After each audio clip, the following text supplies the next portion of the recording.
Good day, ladies and gentlemen. This is Howard from GGA Corp, and we are honored to invite Dr. Takeuchi Kazuhiro, who is an expert in both ART and OBGY. So we have some questions that we would like to know about PGS and PGD. So Dr. Takeuchi was involved with the first PGD and PGS case in America. So we would like to ask him to answer for our questions.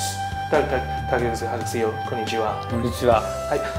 Doctor, just as we talked, that you are involved in the first American PGS and PGD case, which is the first in the world. Do you think that PGD and PGS is really helpful for the patient, in your opinion? Yes, I feel that PGTA, which is a pre-implantation genetic test, has been helpful to patients, especially those of advanced maternal age up to now, because it has undergone many improvements since it was first development. Because they like to detect the chromosome abnormality to produce healthy baby.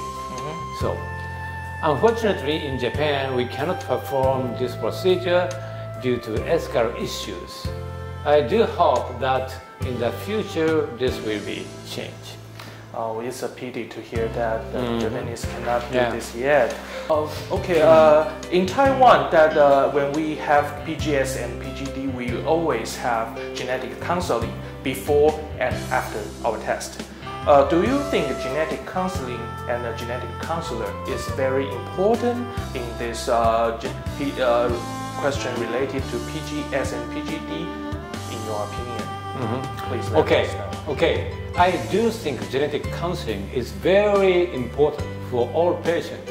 Why? Because there are many issues and possible problems that should be addressed, such as if there are many abnormalities in the fetus. So that I definitely agree with you. I hope to be able to discuss these issues with them from a neutral position, okay? So that the patient can make a well-informed decision on their own.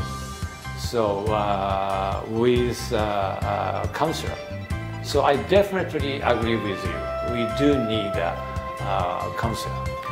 So do you think you will take genetic counseling's opinion into consideration in PGS, PGD result? Yes. Okay, we are glad to hear that our genetic counseling is very helpful. Yes. And back to the subject of PGT, there is saying that if we have PGS or PGD applied, then we will never have to have examination during pregnancy. Do you think this kind of opinion is correct? No. I feel that PGTA patients definitely need examination during their pregnancy course, because there are many factors, not only fetus but uterine factors, determining the growth of the baby that need to be monitored until the baby is born.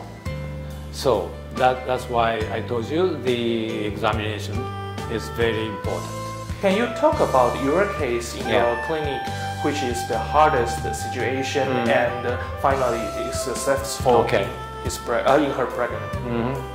Well, the most difficult but successful PGTA patient was a woman of 50 years in age. 50 years old? Yes, 50 years in age, who had many abortions during her life. Many abortions? Yeah, that's why we retrieved oocyte more than 10 times due to the low number of oocyte retrieved per cycle, okay? So, finally we tested them 10 embryos and finally found 1 healthy embryos. Only the chance of 10%? Yeah. And then, the transfer to the uterus, she finally gave birth to a healthy baby Wow. by cesarean section. That's amazing. It's incredible. It's very hard to us to imagine that, Oh, you know. yes. Well, with such a successful case, could you leave us a message to the mothers, to the women who wants to become mothers? Please leave a message for us. Okay.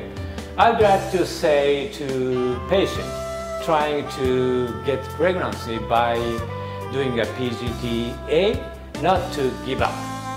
As I've seen in my hospital and in my long experience as a doctor, that even difficult circumstances can still be overcome. So they can get pregnancy and produce a healthy child, I believe. Please have hope. Oh, please have hope. Yes. Thank you for the message, Doctor. Yes. I would like to hear this.